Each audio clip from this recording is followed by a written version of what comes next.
자, 오늘은 평소와는 조금 다른 설레는 마음가짐으로 성수동에 왔습니다. 첫 번째로 소개할 곳이 저에게는 나름 의미가 있는 식당이라 찾은 곳은 제 인생 3대 탕수육이 있는 맛집 성수 속 향인을 방문했습니다. 브레이크 타임 끝나자마자 5시 땡하고 방문했고요. 오, 여전히 깔끔한 매장 내부. 신라호텔 10년 경력의 사장님이 계신 유튜브를 시작하던 초기 시절 방문했던 식당으로 영상에 흑역사가 가득했던 그 당시 가장 애정하던 식당 영상 3곳을 뽑으라면 상계동 감동식당, 중화동 박승기 횟집, 그리고 이곳인데 영상 작업에 대해서는 0.0001도 몰랐기에 녹음도 잘못돼서 소리도 한쪽만 들리고 사실 지금도 제 목소리를 영상으로 듣는다는 게 이거 시간 지나도 왜 이렇게 적응이 안 되지? 오랜만에 사장님 뵙고 인사드렸더니 기억해주시면서 너무 반갑게 맞아주시는 왠지 고향 땅 밟은 기분? 이런 의미 있는 곳엔 격식을 갖추며 양장을 하고 왔어야 했는데 해서 양장 대신 양장피를 먼저 주문했습니다. 뭐 이 새끼야? 단무지, 짜사이, 양배추절임, 삼총사가 밑반찬으로 나왔고요. 짜사이 한 그릇을 순식간에 친구가 다 먹어버리길래 맛있냐고 물어봤더니 그렇다고. 보통 맛있으면 친구한테 한번 너도 먹어봐 권하지 않나요? 제가 죄인입니다. 아우, 친구들이 고장난 애들이 많아요. 짜사이도 더 드릴까요? 저는 맛도 못 봤어요. 탕수육이 아니라 탈탕수육이라고 극찬했던 오랜만에 만나는 향인의 시그니처 안심탕수육. 양장피 먹고 식사 세트 주문할 때 먹으려 했는데 너무나도 감사하게 사장님이 서비스로 먼저 내어주시더라고요. 경기도 사는 친구를 여기까지 데려오려고 미리 탕수육으로 약을 엄청 쳐놨기에 제가 먼저 얻는 맛을 확인해봤습니다. 야, 역시 고기 선도랑 식감도 죽이고 담백한 튀김옷까지 최근에 먹어왔던 탕수육들에 비해 압승이네요. 정말 그냥 빨리 술을 들어야 하는 맛. 일반적으로 나오는 보통의 양장피와는 역시나 다른 차별을 둔 이거 섞어버리기 너무 이쁜데요? 이걸 어떻게 해집을 수가 있지? 그래도 먹으려고 시켰지 관상용으로 시킨 게 아니니까. 사실 원래 이런 식당은 사람들 많이 모아와서 이것저것 다양한 요리를 먹어봐야 하는 건데 제가 사교성이 별로 없어서 이렇게만 보여드려서 죄송스럽네요. 얘들아 연락 좀 해. 아 맞다, 결혼했구나. 스벌. 피클링한 해삼과 해파리, 거기에 강력한 불로 빠르게 굴소스와 볶아낸 고기 야채를 더해 고급스러운 맛이 나는 이 식당의 또 다른 주력 메뉴라고 하니까 한번 맛보시길 추천드려 보겠고요. 학대받는 걸 좋아하진 않지만 와사비랑 겨자는 왜 이렇게 무리수를 넣어가면서 그 고통을 즐기며 먹어대는 건지 겨자 덕분에 콧구멍이 쉴 새 없이 찌리링 했는데 울며 겨자 먹기가 나쁜 뜻만 있는 건 아니네요. 여기 기쁨의 눈물도 있다는 거. 가학적인 매운맛은 좋은데 겨자를 덜어 임마. 겨자 다 넣어? 다 넣어 그냥. 이거 인정해야 돼 진짜. 오늘 탕수육 만나러 오자고 마음먹었던 제 자신이 뿌듯한 안주 나온지 10분도 안 되었는데 2병을 먹었습니다. 한 병당 7잔 반 정도 나온다는 게 정설이니까 8번 정도 건배했을 테니 안주 나온지 10분이라고 쳐도 1분 15초마다 한 번씩 건배를 했었네요. 헐. 언제 끓였냐? 말이 딱 맞아. 둘만 먹기 진짜 아까워. 맛있는 거 먹으니까 자연스레 다른 사람들 생각이 나는 머리가 좀 나쁜 게 단점이지만 제가 타고난 심성은 착하답니다.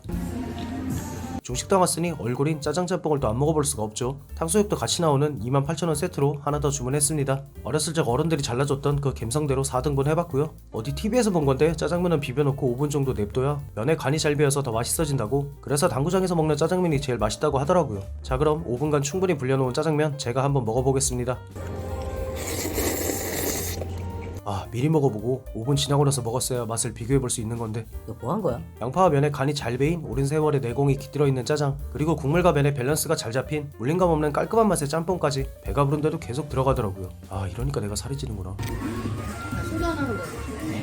다른 시그니처인 근분 탕수육도 궁금했는데 다음에 친구들 좀 모아서 방문해봐야겠습니다. 그럼 여기까지 특별히 융숭하게 손님을 대접하는 잔치라는 뜻 향연이라는 말이 딱 걸맞는 감동의 중식 레스토랑 성수 속 향연이었습니다. 자, 이번에는 아는 사람들만 찾아간다는 고깃집이 있어서 가고 있는데 화양동에서 길 하나만 건너면 이렇게 세련되고 낯선 건물들이 쿠팡 건물 이 근방이라 그랬는데 고깃집 비슷한 간판조차 보이지 않아서 헤매고 있네요. 찍어준 주변에서 뱅글뱅글 떠돌다가 당최 못 찾겠어서 친구한테 데리러 나오라고 했는데 입구에서부터 정말 들어올 테면 들어오던가라는 포스를 풍겼던 외관은 천상국산인데 이베리코 찐맛집이라는 깡통집을 방문했습니다. 위에 간판불이 없으니 옆에 부경식당 찾아오시면 될 것 같고요.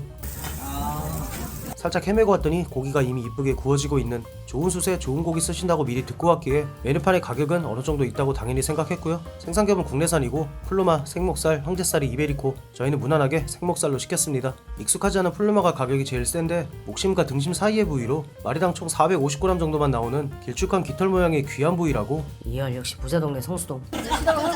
고기를 먹으면 기본으로 순두부 전골을 서비스로 주시는데 얘가 오늘 음주 후반까지 1등 공신이었고요. 마블링이 아주 예쁜 다이어트와는 살짝 멀어 보이는 생목살, 스테이크용 소고기도 아니고 돼지고기인데 군대 포단처럼 이렇게 각이 잘 잡힌 한 덩어리, 살짝 그 갈비살 마냥. 꼬들거리는 식감에 아무래도 두꺼운 걸 구워서 그런지 육즙도 풍부하고 무엇보다 고기에 배인 수창이 너무 좋은데 불타는 다이아몬드라는 별명을 가진 백탄의 최고급인 비장탄을 사용하신다고 고기 맛을 온몸으로 표현하기 위해 일행들 앞에서 다이아몬드 스텝 한번 밟아주고 불순물을 완전히 연소시켜 연기가 거의 나지 않는 장점과 강한 화력으로 빠르게 육즙을 잡을 수 있기에 장인의 고집이 있는 고기 전문점들은 비장탄을 많이 선택하신다고. 그야말로 정말 오늘의 비장의 무기 비장탄. 처음에는 고기 가격이 좀 있다고 생각했는데 맛을 보니 그런 생각이 슬쩍 사라지는, 아까 기본 서비스로 나온 순두부 전골에 열라면 넣어서 끓인 거 한 접시 배식 받았는데 열라면 순두부 조합은 또 못 참죠. 고기의 감칠맛 플러스 라면의 감칠맛 이꼴 살찌는 맛. 역시 좋겠다. 이 집은 열라면과 살이면 날계란까지 서비스라서 순두부는 무조건 열라면과 끓여 드시는 분들이 대부분이실 것 같은데 계란도 막 2개씩 풀어 제끼고 투박한 노포에 관해 완전 반전 매력이 있는 고깃집으로 부수적인 서비스도 좋지만 고기맛 하나만으로도 충분히 맛집이네요. 집에서 그렇게 멀지도 않은 거리였는데 이쪽 길로는 저녁에 움직여볼 생각도 안 했던 것에 깊이 반성했습니다. 열라면 간만에 먹으면 맛있네. 밥을 먹어 임마.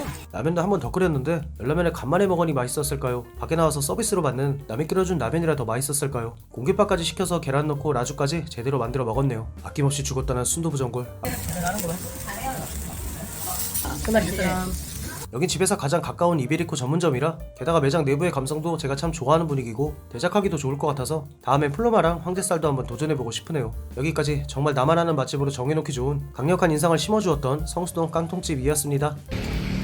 건대에서 뚝도시장까지 걸어가고 있었는데 머리끄댕이를 확 잡은 냄새에서 한번, 아직 이른 시간 한적한 길인데도 유리 너머로 보이는 수많은 사람들의 또 한번 꽂혀서 즉흥으로 방문하게 된 참나무로 바베큐입니다. 닭에서 기름 떨어질 때마다 제 입에서는 침이 떨어지던데 최근에 봤던 불멍 중에 제일 기분 좋은 불멍이네요. 오후 2시 정도부터 오픈하시지만 바베큐 준비하시는데 2시간 이상 소요되신다고 해서 향기 좋은 통닭을 먹으려면 오후 5시 이후에 방문하시면 될 것 같고요. 매장 내부는 어디 지방 번화가에서 오래 자리 잡고 있는 터줏대감 포스가 충만했고요. 실수. 뭘 먹을지 이미 정하고 들어와서 주문부터 하고 메뉴판은 대충 훑어봤습니다. 잘 취하지 않아서 개인적으로 술 중에는 가성비가 똥이라고 생각하는 생맥주지만 오늘은 생명수라고 부르고 싶네요. 관우가 화홍을 베고 돌아오는 시간보다 빠르게 나왔던 참나무 향 가득한 바베큐, 먹기 편하게 손질까지 시작해서 내어주셨는데 젓가락을 가볍게 가져다 대도 자연스럽게 뜯겨지는, 매장에는 저보다 형님뻘 분들이 대부분 자리하셨고요. 그 와중에 젊은 테이블 한 팀이 안쪽에 앉아있었는데 매장 전체의 사운드를 다 씹어먹고 있더라고요. 어딜 가나 저런 거. 정말이지 술 먹고 목소리 큰 사람들은 웃음소리도 참 듣기 싫은. 닭이 둘이 먹기에는 좀 작다는 생각이 들었지만 오랜 시간 장작에 노릇하게 구워져서인지 살이 퍽퍽한 느낌 하나도 없고 맛은 정말 찐맛이더라고요. 와시 꽃샘추위에 맥주를 쭉쭉 들이키게 만드는 맛. 얼마 전 비싸게 먹은 북경오리 껍질에 견주어도 밀리지 않는 닭껍질도 예술이고, 요즘 치킨 좋아하는 사람들을 많이 만나서 튀긴 닭에 조금 질려 있었는데 전기구이를 넘어 참나무 향이 강하게 배어있는 장작구이라니 안에 들어있는 찹쌀밥 맛도 죽이고, 야, 닭 뱃속이 그냥 쿠쿠네요. 닭 뱃속에서 MSG가 우러져서 나오나 의심이 들 정도로 삼계탕이랑 해서 닭 속에서 익혀지는 밥은 정말 맛있죠. 닭 모양의 전기밥솥 나오면 하나 장만할 테니 저기 전자하시는 분들 계시면 아이디어 한번 내어봅니다. 이번 성수동 나들이 생각보다 수확이 너무 좋은데 진짜 많은 분들이 봐주셨으면 좋겠네요. 충분히 걸어올 만한 거리니까 저도 숙녀이랑 산책 나왔다가 가끔 2개 포장해서 가야겠습니다. 소금 반 양념 반 바베큐를 추가 주문했고요. 얘는 앞서 나온 거랑은 다르게 다 손질돼서 나오는데 따로 밥은 없습니다. 양으로만 보면 2만원이라는 돈이 조금 아쉬운 양이지만 정말 맛의 퀄리티는 좋은, 치킨도 좋지만 가끔 이런 바베큐로 입맛에 변화구를 주면서 행복한 인생을 영위하는 것도 괜찮은 것 같군요. 뭘 그 얘기하는데 인생까지. 앞서 나온 장작구이와는 스타일이 많이 다른 매력이 있는 바베큐로 저는 처음에 나왔던 장작구이를 더 추천드리고 싶네요. 양념이 보이니까 소주로 살짝 갈아탔고요. 이 동네 아저씨들 단체 정모하는 것 같은 남성한 분위기에 저도 형님들과 마음으로 건배를 나누고 있었습니다. 오늘은 이렇게 성수에서 매력에 빠진 식당 3곳을 소개시켜드려봤고요. 오늘 영상이 마음에 드셨으면 좋아요 꼭 한번 부탁드리면서 저는 또 다음 영상으로 찾아뵙겠습니다. 여기까지 저는 성수동 성수중을 졸업한 남자 승부지였습니다. 끝!